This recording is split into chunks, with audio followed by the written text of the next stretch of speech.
Today we're going to be talking about Call of Duty Black Ops. So Call of Duty Black Ops originally came out in 2010, and at the time, I don't really think it was something that was imagined to be like revolutionary or anything like that. It was just the first in the Black Ops series, and it was made by Treyarch. Meanwhile, Activision was out there making the Modern Warfare games. So technically, this is its own offshoot of Call of Duty. However, officially now, the Activision Modern Warfare series is not considered canon, whereas the Black Ops series by Treyarch is.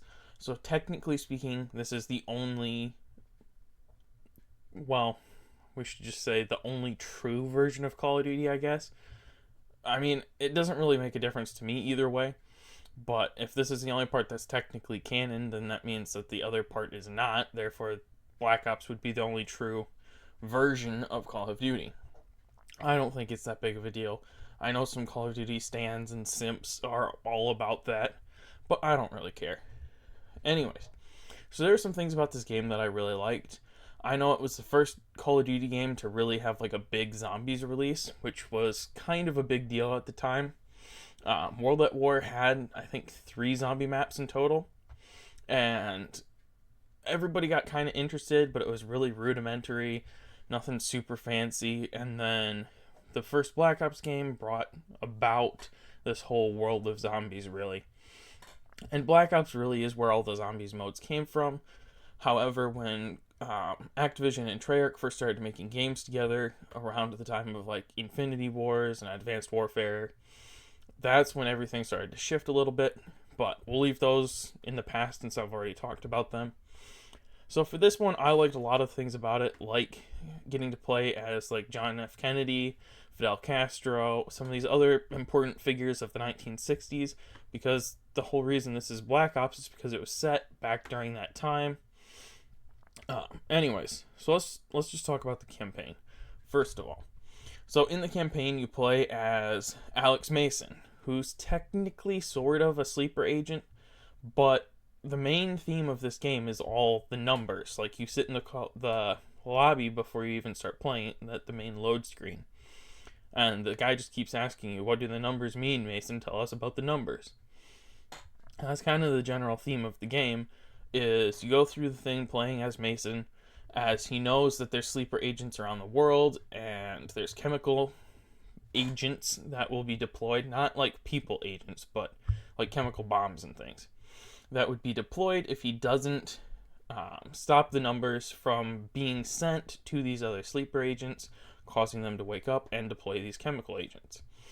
So throughout the gameplay, he keeps struggling with the numbers where they kind of like take over and control him for a little bit, and he does some bad things and then he wakes up and stuff like that, which I thought was pretty unique because at the time that I played this, I'd only played a handful of other video games, but even now still, there really haven't been anything like that where you're just constantly fighting with your mind the whole way through the game to keep you from doing bad things.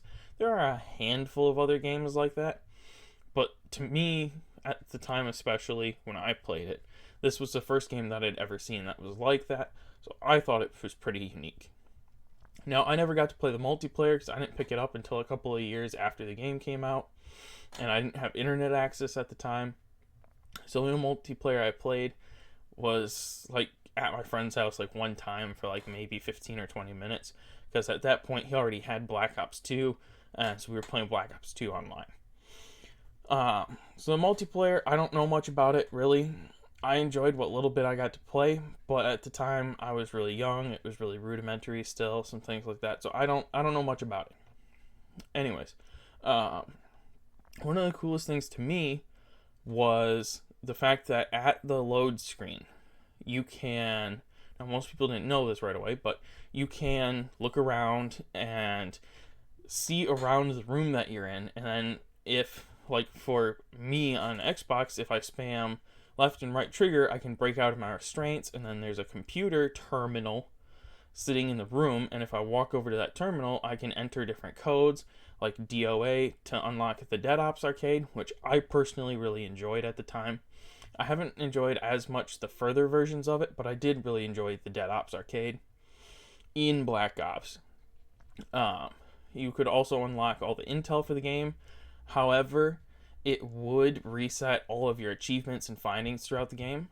You could also unlock temporarily all of the zombies maps and all of the campaign levels, but again, it would only be temporary, so it wouldn't be permanent. You'd have to do it again. And the help menu, like reading through the mail and stuff like that. You could also play through Zork, which I'd previously played before even touching this game, as just I think it's called like a texting game, well, not a texting game, like a text game, essentially. So for those who don't understand what that means, is essentially, well, I know that's not the right terminology, but essentially what it means is it's just like a script game where it's just words on a screen, and then you like enter like up, down, left, right, north, whatever, and you input these actions, and then the computer reads out script to you for these things, and you go find that and continue down with this game. So I personally really enjoyed that. I thought it was fun to be able to play that, and just some different things with that I personally really enjoyed. Overall, I thought Black Ops was a really good game. It's really cheap now, so even if you're just getting it to play the campaign, I would still go get it. Zombies is a lot of fun. I personally think it's the best zombies out there. So I would go grab it, and I would go play the zombies and the campaign, and yeah, just see what you think of it.